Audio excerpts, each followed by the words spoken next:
Hello and welcome to Good Evening Britain, a Force for Good's weekly show coming to you live from our studios here in the heart of the great British city of Glasgow, with me, your host, Alistair McConnachie, broadcasting on all our digital platforms throughout the United Kingdom and across the world. We're bringing you quality pro-UK comment and analysis every Wednesday from 7 until 8 p.m, broadcasting on Facebook, on YouTube, on Twitter and on TikTok simultaneously.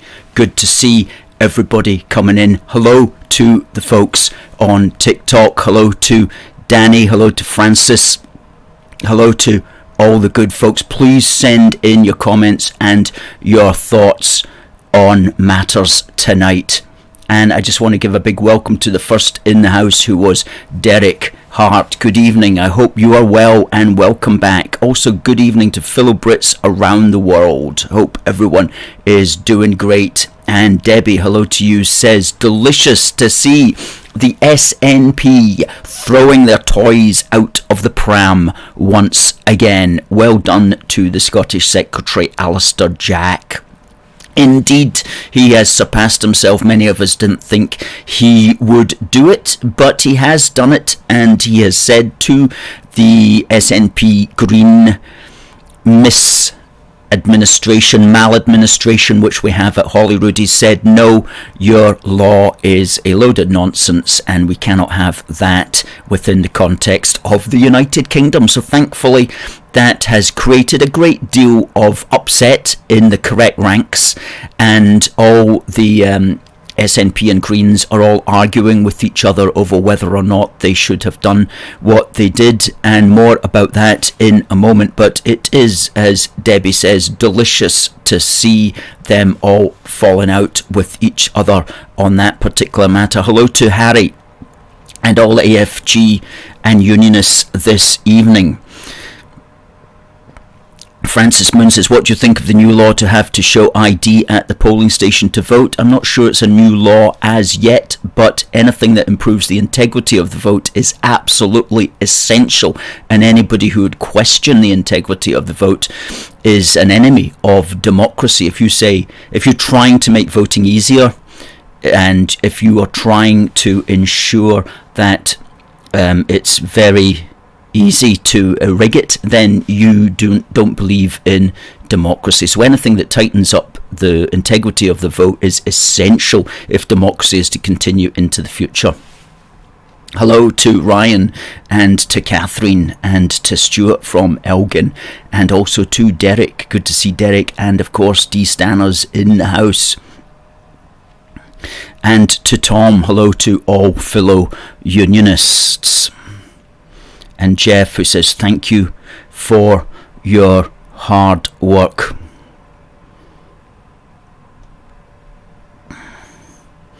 Yes.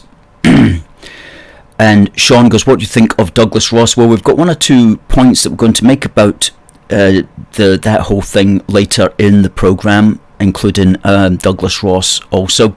And on TikTok, we've also got our shop has been launched also on TikTok, and we are going to be working on selling items via TikTok, which is amazing, including this little badge. There you go. And we'll figure out how to work the TikTok shop, but at the moment we're just giving you some advanced warning. Advance notice, in fact. Now, let us talk about this carry on at the moment, which is great news from a pro-UK perspective, which is that yesterday the Secretary of State for Scotland said that the Scottish National Party and the Greens, we call them the SNP Greens, the SNP Green maladministration, is not able to achieve royal assent for their gender recognition reform bill. Now, royal assent means that it has to, before it can become a law, it has to be signed off by the King. And if the government of the day, which is to say the British government, doesn't approve of that law, then it will advise the king not to sign it. And so the law will not pass. The bill will not pass into law. And that's what's happened here. And what's the background of all of this? Okay, well, as you know, we have devolution in the United Kingdom, and devolution in Scotland is a consequence of the Scotland Act 1998, which was passed by the Labour government of the day. And they built one small safeguard into it in a law that had holes all the way through it as far as the integrity of the United Kingdom is concerned. But they built one small safeguard into it. Amazingly so, really, quite frankly, that they even had the wherewithal to think of putting in at least one safeguard. But they put in one safeguard, and it's called Section 35. And I'll just bring that up on the screen for you, for viewers on YouTube, Facebook, and Twitter, and I'll read it out. The Section 35, and there it is there, and it says, Section 35, power to intervene in certain cases. If a bill contains provisions which the Secretary of State has reasonable grounds to believe would be incompatible with any international obligations or the interests of defence or national security, or which make, and this is the crucial bit, which make modifications of the law as it applies to reserved matters, and which the Secretary of State has reasonable grounds to believe would have an adverse effect on the operation of the law as it applies to reserved matters, then he may make an order prohibiting the presiding officer of the Scottish Parliament from submitting the bill for royal assent. In other words, that's not going to be a good law, because it's going to impact in some way matters which are properly reserved to the wider UK government. And so they'll advise the presiding officer that that's a bill that cannot be put into law. And that's all that's happened. Okay. Now, that is obvious, right? That's, if you have devolved matters and if you have reserved matters, you've got to ensure that the devolved matters are not going to conflict with the wider UK law. And the wider UK law here is something called the Equality Act, which was brought in 2010 by the then Labour government. And there's a lot wrong with the Equality Act, quite frankly, and we can get to that in a moment. But what you're looking at here is that the Equality Act contained some things which are on their face fairly uncontroversial. You know, things like, oh, everybody should be treated equally under the law. Okay, so let's actually make that an official law. And, you know, nobody's really going to disagree with that. But what they then do with this concept of equality is they stretch it and stretch it and stretch it. It's a very elastic concept, a very elastic idea. And they can stretch it as far as they want.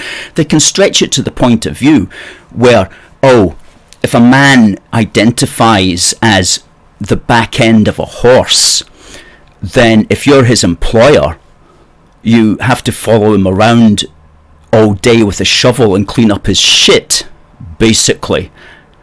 And if you don't do that, then you're the bad guy. Okay? So it's a very elastic concept which can be stretched indefinitely. And so there's a lot wrong with that, but that's where we are at the moment. So anyway, we have this equality law which is reserved, and it goes throughout the United Kingdom, and it's the British government that has to look at that.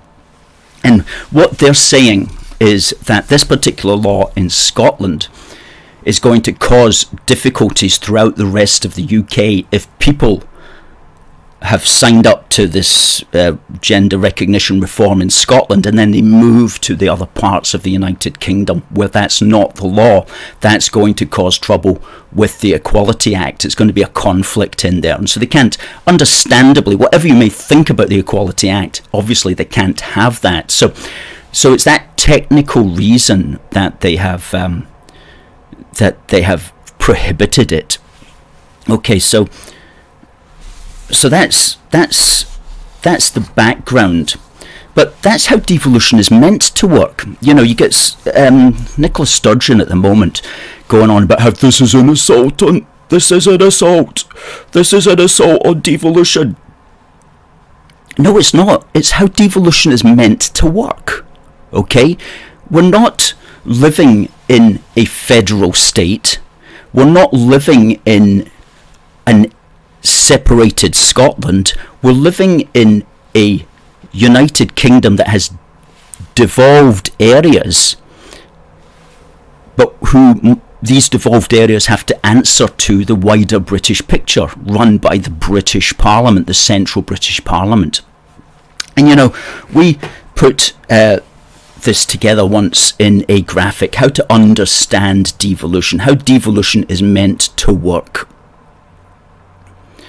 And we explain in here how devolution is intended to compensate for the minority representation of Scotland, Northern Ireland and Wales in the collective British Parliament.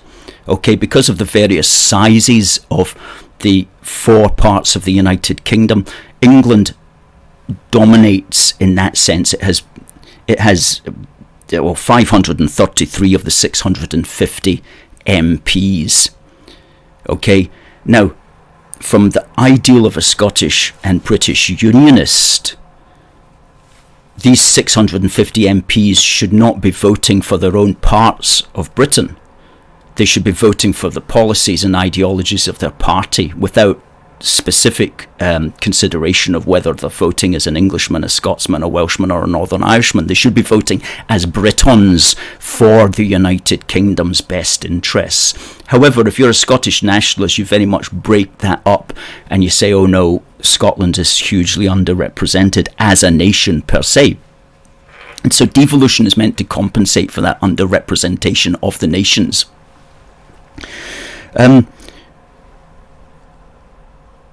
But it's the nations within the United Kingdom as one unitary state.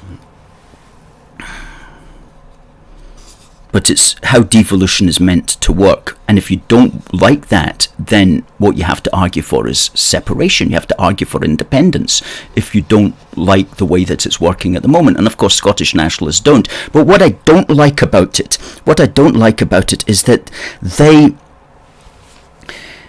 refuse to explain or understand devolution, and they misrepresent devolution. They misrepresent it as if we're living in a federal state where Scotland can do what it wants and England can do what it wants, or if we're living already in an independent nation. They portray the reality all wrong. It's really upsetting to see the extent to which they misrepresent devolution, and they try to pretend that devolution is something other than what it is. And, you know, not just the Scottish National Party, it's the Labour Party that are doing this as well. And it seems that even though the Labour Party set up devolution, they don't really understand what devolution is meant to be or how it's meant to work. And even the Labour Party and Lib Dems are falling into the idea that Sturgeon should get her way all the time, or that the Scottish Parliament should get its way all the time, without proper cognizance of the rest of the United Kingdom, without understanding the relationship with the United Kingdom Parliament. And you see that. And the Labour Party, we put out a tweet today, the Labour Party needs to understand that devolution is not a blank policy slate for the devolved areas. The devolved areas can't just do what they want. Not within devolution.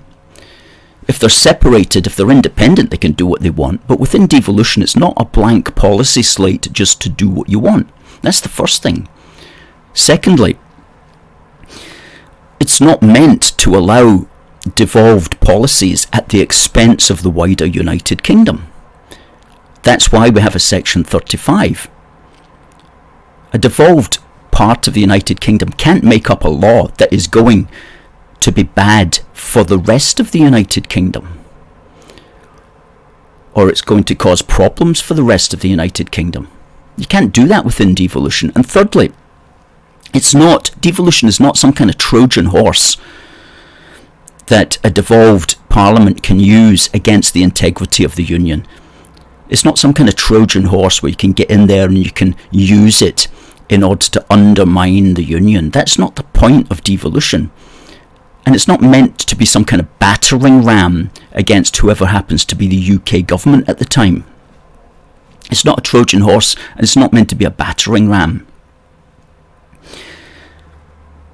So that's where we are at the moment. But from a unionist perspective, it's very good that once again the proper devolutionary relationship has been clarified. And if the Scottish National Party Greens don't like that, and even if the Labour and Lib Dems don't like it, that's too bad. They're going to have to learn what devolution is and how devolution is meant to work.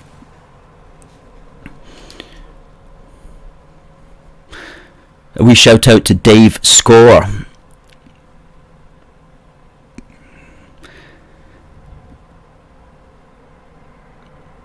So, just Dave, hello.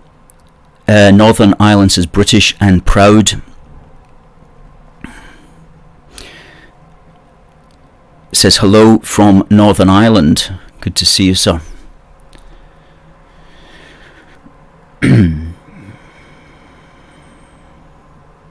So, good evening to Alan.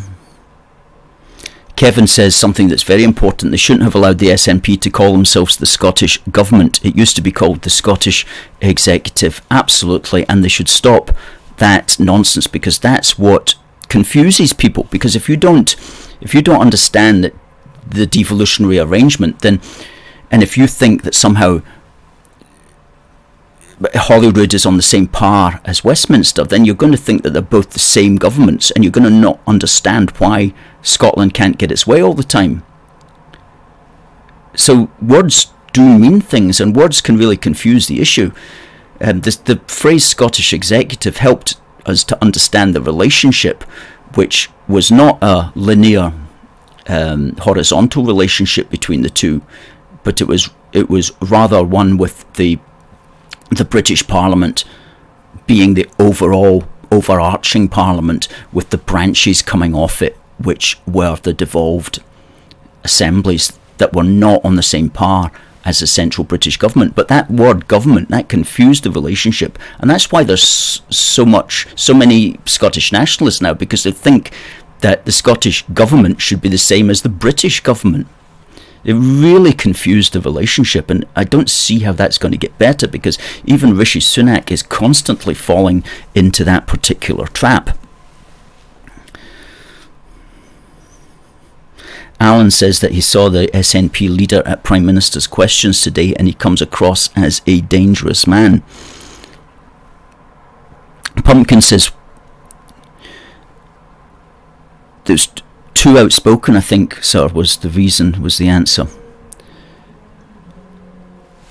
Portnoodle says, words do matter. What is a nation? That's a very good question. And we addressed Britain, a unitary state and a nation, in our magazine here, Do More Together. You'll get that answer from our journal. Now, Catherine says, Alistair, you're knocking it out the park. Thank you.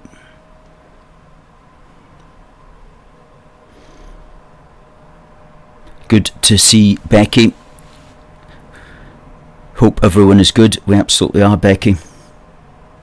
And Harvey believes what quite a lot of people believes, which is the SNP are kicking the independence can down the road and dragging all the yesers with them. I think that's so. There's certainly not going to be a referendum this year or even next year. Michael says, hello, Union Man.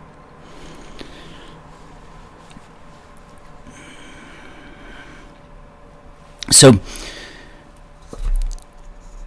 a point there was made about democracy on TikTok, and how does this relate to democracy? Well, you see, we are certainly here in Scotland and in Britain, we're a democracy, but we're more than that. We're a constitutional democracy, which means that we have laws, that our democracy operates by laws.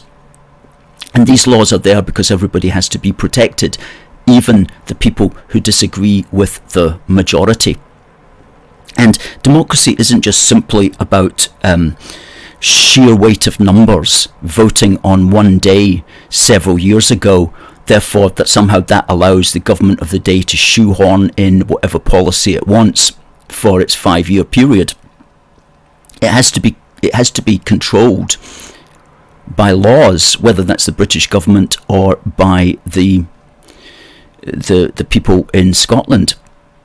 We need laws in our democracy, and thankfully we have them. So when people complain about what they think is a lack of democracy, no, it's not. It's just the laws are working properly. The structure is working properly. It's not anti-democratic to disallow the Gender Reform Act, whatever it's called, at Holyrood. It's not an undemocratic act. That's the way that the British Constitution works. That's the way that the Scotland Act 1998 works. That's the law of the land. It ensures these things. It's nothing to do with democracy. Democracy is not being denied. And this is a big issue, though, because this word is really, really pushed, not just by the SNP MPs and MSPs, but by the Scottish National Party Television, otherwise known as STV, by all the media. They really do push this anti-democratic angle, and people like ourselves and all the sensible people can say, well, you know, we have a constitution in this country, we have laws that must be followed, we have the Supreme Court, we have this and that, and all of that's correct, but sometimes just the loud voice just dominates, you know. And I'll talk about this in a moment, but I saw this terrible interview with Rishi Sunak and this oafish STV political editor. Oh, oafish, loudmouthed, aggressive fool of a man. And he was just berating Sunak. Not that I've got great love for Sunak, but I just thought, you know, what a loudmouthed, aggressive STV political editor. Anyway, I'll talk about that in a minute. Double O Mo says Devolution is simply anti-UK. Stuart says you should team up with Neil Oliver. That would be a good show. That would be a good show. Yeah, and was it yesterday? Some Scottish BBC newsreader, I mean, I don't know who watches BBC Scotland, but a few people anyway. Somebody called Laura McIver referred to Nicola Sturgeon as our leader. Our leader, right? She missed out the word dear. It should have been our dear leader.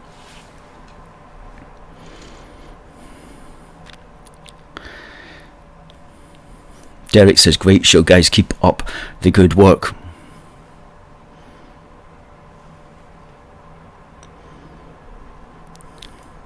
Harvey says, don't watch the British Broadcasting Corporation. Just Dave says, can you please answer my point? I'm not sure what the point was, Just Dave. I'll scroll back. William says, do you invite others for debate? We usually have guests. We don't have a guest for tonight, but we'll have hopefully a guest next week, and we'll definitely have a guest the week after. And you won't necessarily see the guest on TikTok unless you headed over to YouTube. But yeah, we do have guests, and we're happy to debate with anybody who invites us on in good faith.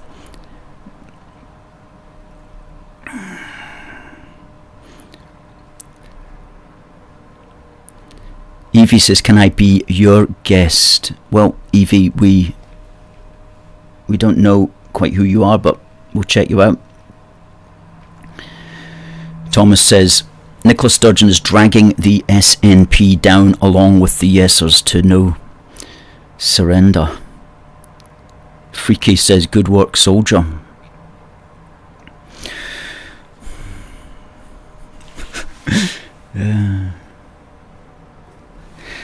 Right, what On this day in British history, bottom of the hour, we have, did I tell you, we have these back as our prize.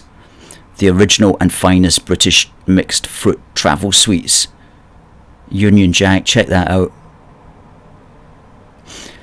Okay, so after on this day in British history, we always ask a question, and the winner will receive these mint sweeties, and that will be send in your answers to contact at A Force for Good. So what happened on this day in British history? Let me get my notes here just to check, because you don't know where you're going if you don't know where you are, and you don't know where you are if you don't know where you have been. And it was on this day in British history that I'm going to call him an epitaph creator.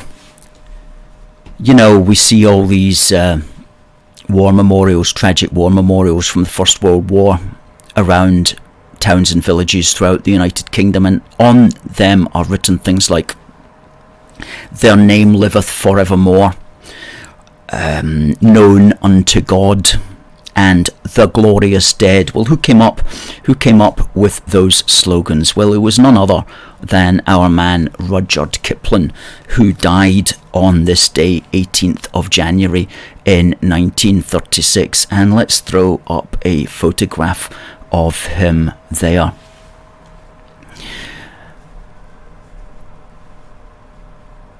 And this is a photograph from a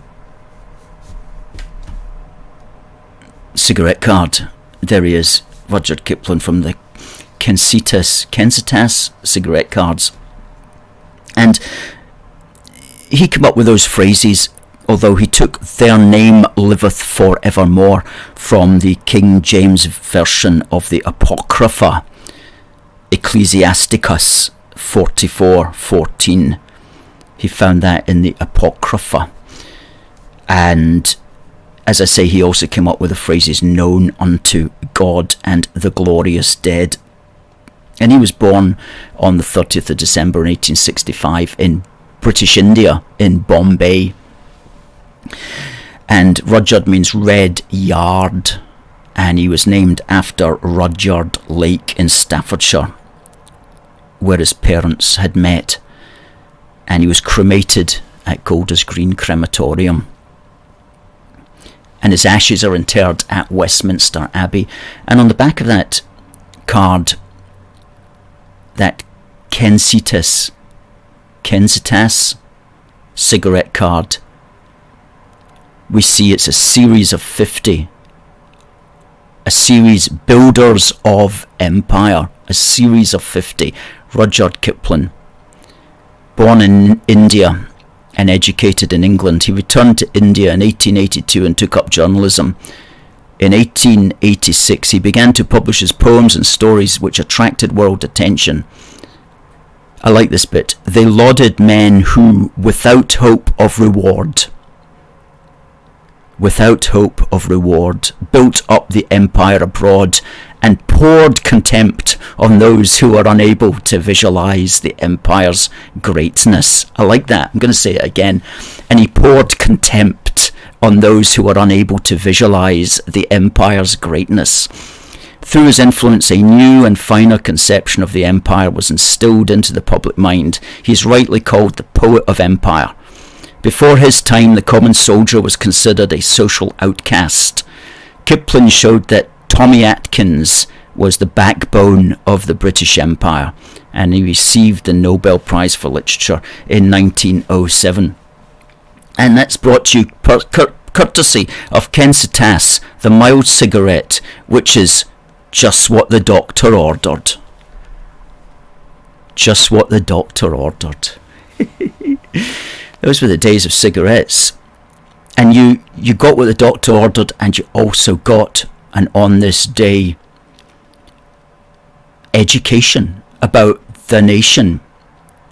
And where do you get that these days? You buy a packet of fags, hate to think what's in there. Probably nothing. Probably a message from Nicola Sturgeon telling you to put the fags down and don't smoke. the First Minister, or who knows which should be telling you what to do. Anyway, that was on this day, 18th of January 1936, when Kipling passed away. I'll ask you a question about that in a moment. Let's check out some comments here. Michael says Bonnie Prince Charlie was an Italian. I'm not quite sure about that. Yes, George, we love the Empire. And the Empire was funny as hell. It absolutely was. And people who don't like the British Empire, I'm afraid, need to think again. They really do. Thomas says Rule Britannia. Lita says hello from Luni, Finland. Oh yeah. What's Luni?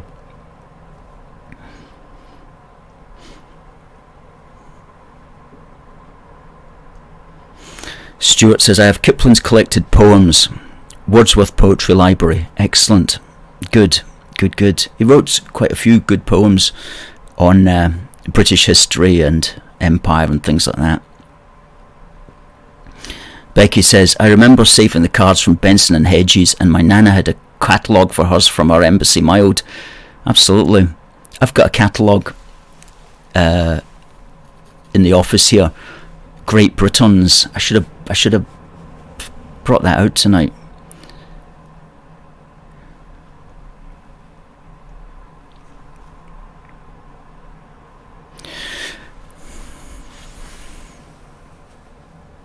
Scotia mentions 1314. Bannockburn.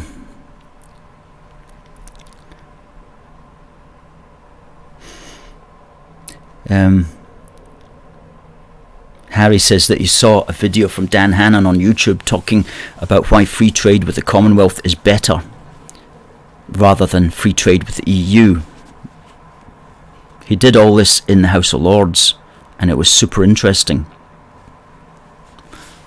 Check that out.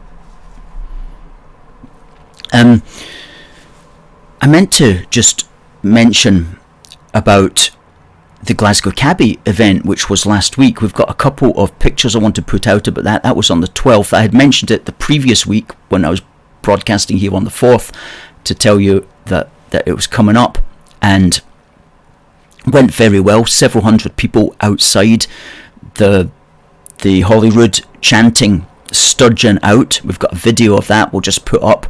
It's very heartening to see, I have to say.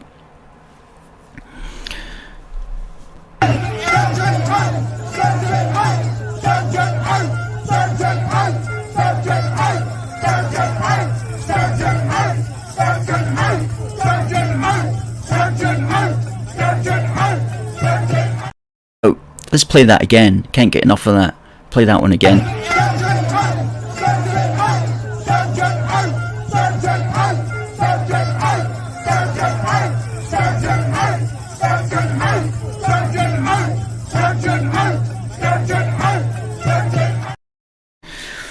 And that's it.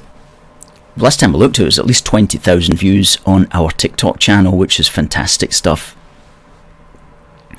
Okay, let's talk about democracy now, because somebody says that we don't believe in democracy. Oh gosh.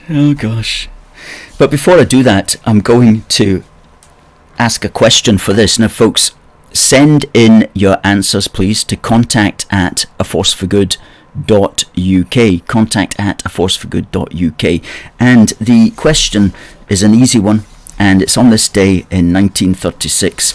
The poet of empire and a famous war memorial epitaph creator passed away. What was his name? Send your answer in there, and the first person to send in the correct answer will get these finest British mixed fruits heading their way in the post. Great. So yeah, what other pictures have we got from that day? Because quite a lot of our supporters were there, not in any official AFFG capacity, but just to show support for the organiser Glasgow Cabbie. And let's bring up, here's one here. Glasgow cabbie has a taxi for Sturgeon. That's a good one. And the Scottish media, of course, ignored it. And there was no media channels that were aware of reported it. Although, interestingly, the Sunday Telegraph did report it. And there's a photograph of another banner. Sturgeon, betrayer of women and children. It's an article that appeared in the Saturday edition of... No, sorry, it appeared in the Sunday Telegraph. Sturgeon's toxic politics can't be allowed to contaminate the rest of the UK. And that's it, isn't it? Sturgeon's toxic politics cannot be allowed to contaminate the rest of the UK. And when the rest of the UK needs to be protected, then it needs to step in and say, your toxic politics cannot be allowed to contaminate us. And that's what has happened at the moment, and that's why the Scottish National Party supporters and the Green Cabbage supporters are all in a tizzy about this.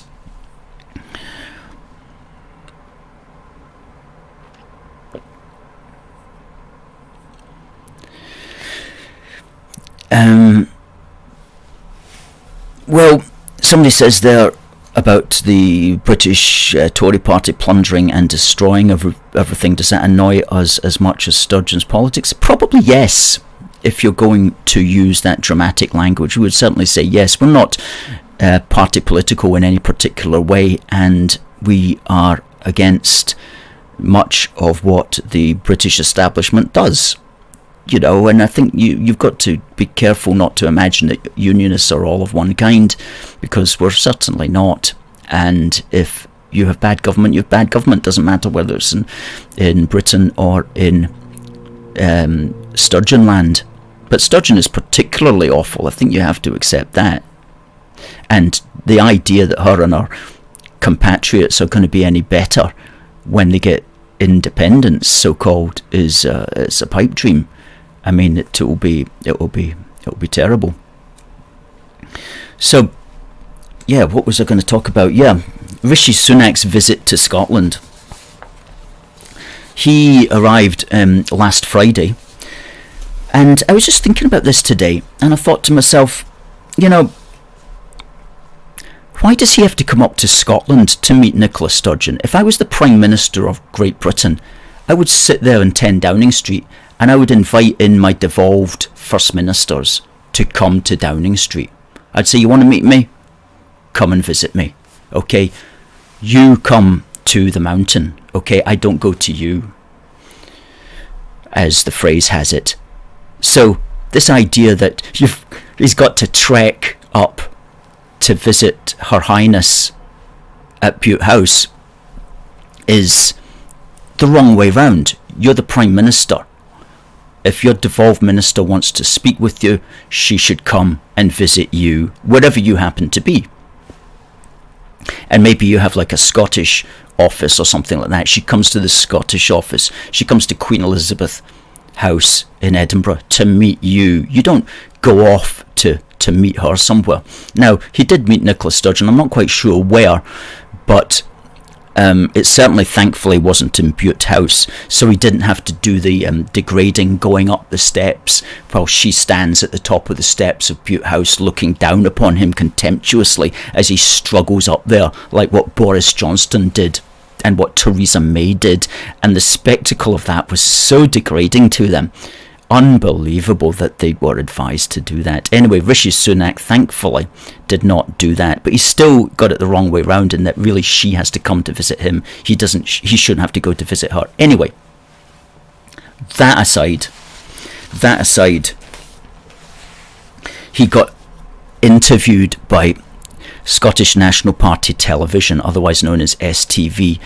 And I struggle whether I should actually play this interview because it is unbelievable. This wee Rishi, right, facing this loudmouthed, aggressive, angry oaf of a man who is apparently the political editor of STV. Political editor? This guy couldn't even edit his own underwear, for crying out loud. Yet he's meant to have an opinion on edit politics in Scotland. Unbelievable. Anyway, Rishi was there. Rishi was there to tell us all the good news about how 2 free ports were being delivered for people in Scotland, and this oaf man was having none of it. All he wanted to do was go, "What about democracy for the people of Scotland?" No, he didn't even say people of Scotland, he said Scottish people, which is even more emotive and even more inaccurate. Okay? As if we're all agreed with Oafman Colin, for that is his name. As if we're all agreed with him, and Rishi, poor old Rishi, is like the enemy of the people or something like that. And Rishi's trying to explain what free ports are, and I don't even know what a free port is, but I'd like to know. And since it seems to be good news, then maybe Oafman Colin could have let Rishi say his words and find out what it's about, you know.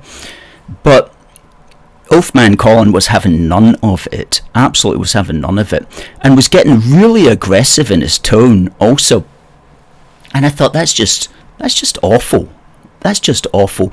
And he was raising all these straw man arguments, like, he goes straight in, he goes, "Would you accept the result of a de facto referendum?" By which he meant that if at the Westminster election, or if at a Holyrood election, a majority of people who voted on the day voted for the SNP or the Green Cabbages, would you accept that de facto referendum? And Rishi's going, "Well, but I'm just here to talk about free ports and to talk about how we're delivering for the people of Scotland." And Oafman Colin keeps going on and on about a de facto referendum, because he's already decided it's going to be a de facto referendum. It's not, would it even be a de facto referendum? It's a de facto referendum, and would you accept it? And Rishi just was not answering that, and Oafman Colin was getting more angry and more angry and more angry. And then he starts going on about how this is against democracy and against let me just actually, because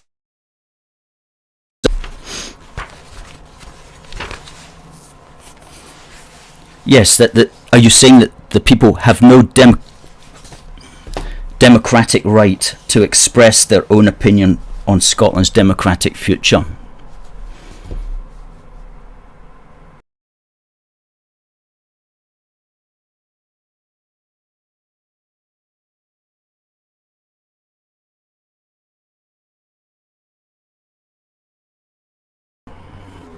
Yeah, sorry about that.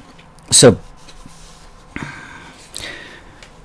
Rishi's trying to keep talking about free ports, and the STV so-called political editor is going, "Are you saying that the Scottish people have no democratic right to express their own opinion on Scotland's democratic future?" And, you know, that's a totally straw man argument to bring in democracy. To imagine that democracy is somehow being denied in Scotland is a straw man argument, which means that you build up an idea which is not a real fact, and then you attack it. It's pretending that something is happening when that's not the case.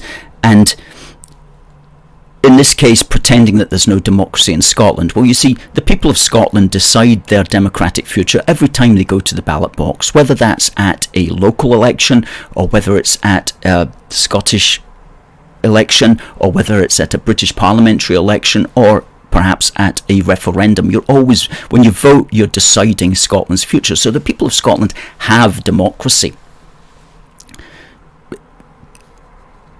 We express our democratic opinion on Scotland's future every single time that we vote. So that's the constitutional reality of the matter. But anyway, it was an extremely biased interview, and I'm not going to play it. But the three main takeaways for me were simply that STV, especially STV, but also BBC Scotland, will push a hostile environment for pro-UK politicians from Westminster, whether that's Sunak or whether it's Starmer, whenever they come to Scotland. Okay, the Scottish media will push a hostile environment for pro-UK politicians from Westminster, whether Sunak or Starmer. And two, they're not interested in why these politicians came up to Scotland. They're only interested to use them as props to push the SNP agenda, to push the democracy being denied agenda.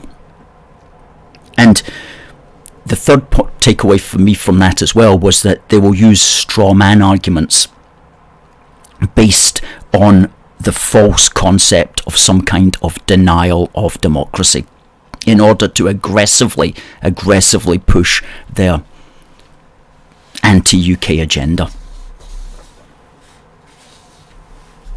And that's what they'll do. So if you're the Prime Minister, you have to ask, what's the point of even talking to STV or even BBC Scotland?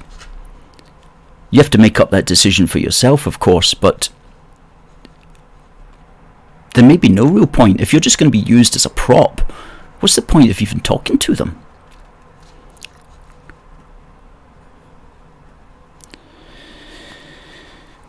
Anyway, we are certainly a democracy here, thank goodness, but we're more, as I always say, than a democracy. We're a constitutional democracy, which means that we have laws that must be obeyed, and laws that protect us all. And thankfully they protect us from the over-emotional, politically illiterate SNP and Green supporters. Thank goodness. Thank goodness. Imagine if they got their way. Imagine if they got their way.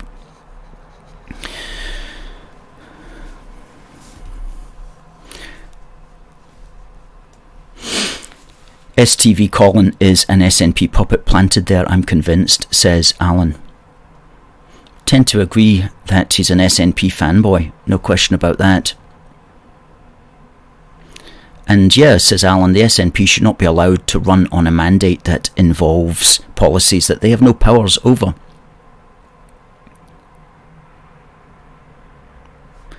Becky says that the SNP have apparently lost a lot of support now, which is always good. And Alba seems to have gone quiet.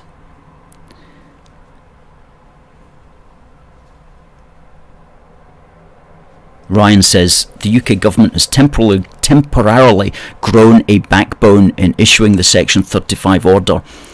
The fact that it has been used at all is further evidence of the failure of legislative devolution.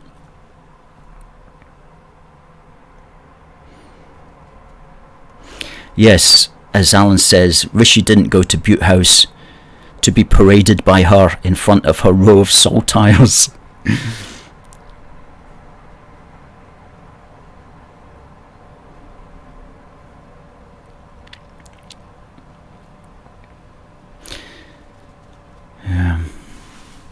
So,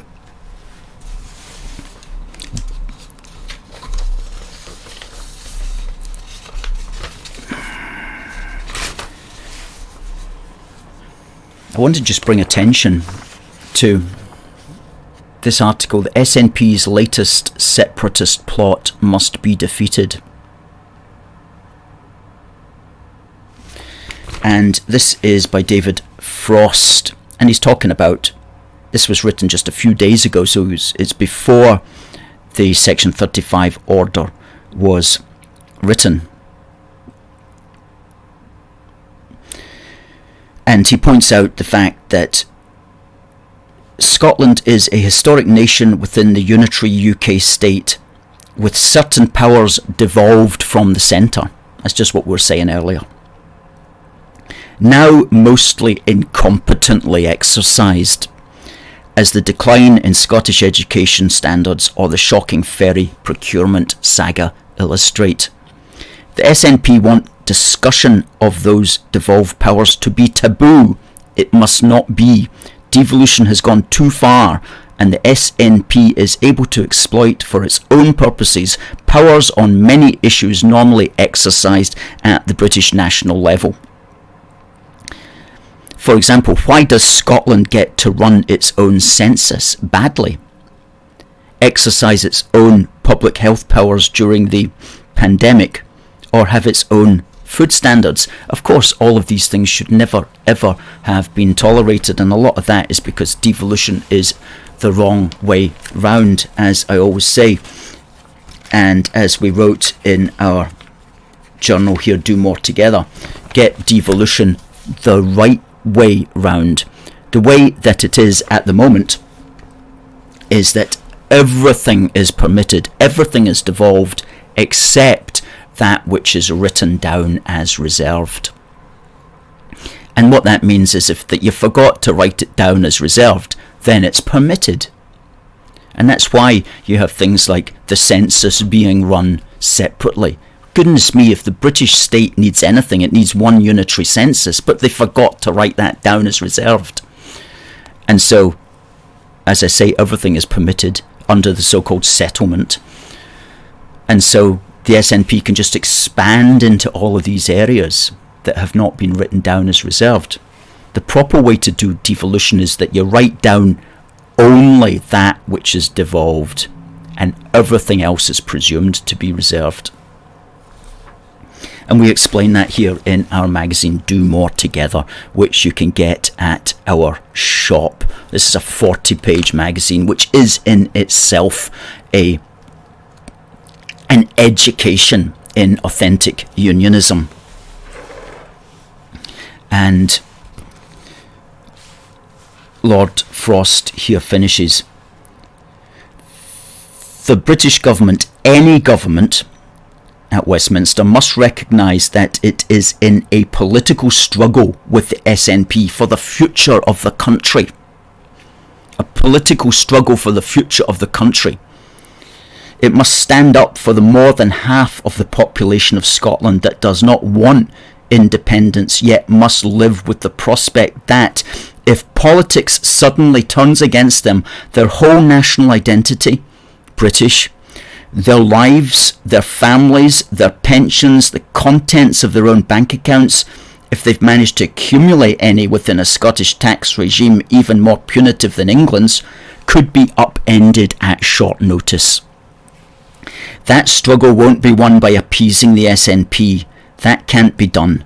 The modern rotten borough of SNP Scotland must instead be fought, defeated, and then reformed by exercising political power strategically and seriously over time.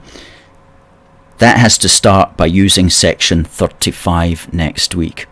Well, Section 35 was used, and let's hope that that leads into a more carnivorous rather than herbivorous attitude of the government towards the SNP Green maladministration, which has been getting away with far too much and has been undermining the United Kingdom. And as he said there, if they get their way, so many people are going to lose so much. And so if you want to help the fight back, do please support us, because we are on the front line. And you can do that by buying our wee book for the Union.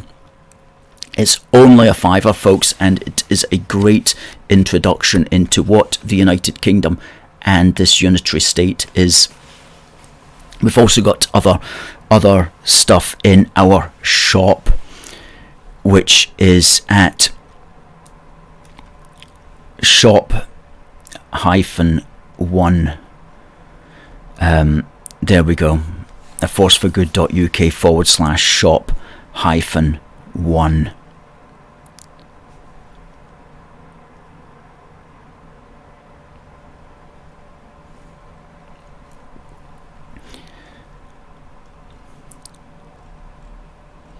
Now, we have a winner of this. Now, I asked the question on this day in 1936, what poet of empire passed away? And the answer, of course, was Rudyard Kipling. And the winner is David Stanners. Congratulations to David Stanners. That'll be coming your way. We'll package that and we will send it to you. Congratulations for winning the prize, David.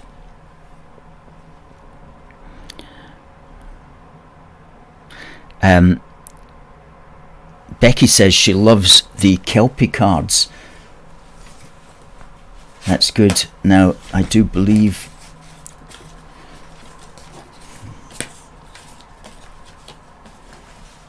I don't have a Kelpie card. Can you believe that? I've got every card under the sun. Let's just show them anyway, but I don't have a Kelpie card on us. This is a good one. Check that one out. That's called Rule Britannia. That's called Britannia Rule the Waves. That's at our shop as well. Let's put up the shop address while I run through these.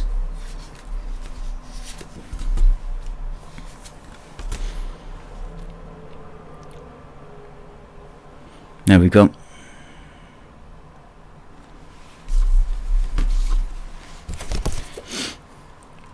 That's overlooking Loch Lomond. That's a painting.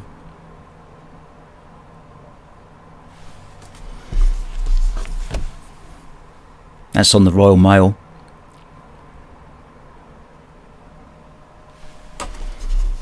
That's on Union Street. That's a classic one, that.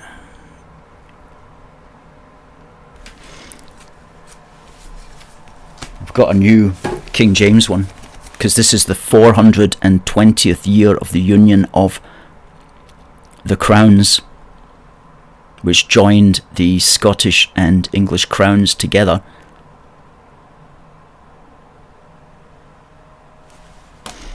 Great.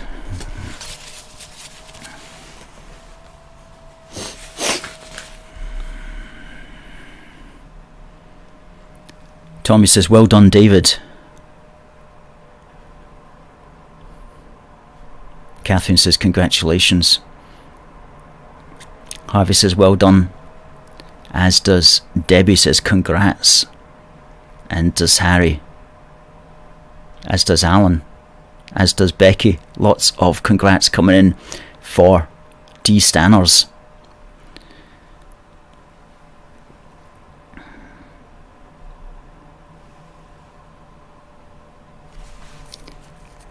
Alan says, anyone know where the original painting of Britannia on the Waves is? No. I think it was, I think the fellow who wrote it, Nicholas France wrote it, painted it, a guy called Nicholas Francis Hab. I believe he was Australian. So it may be in somebody's attic in Australia.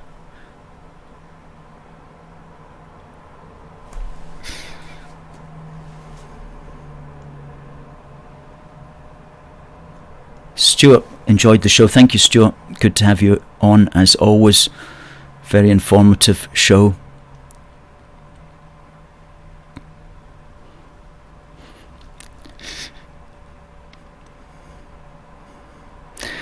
Crikey. Well, thanks to everybody coming in on TikTok as well.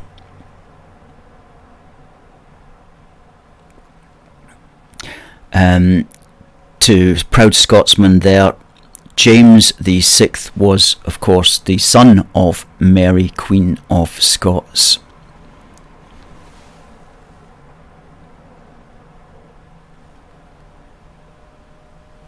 And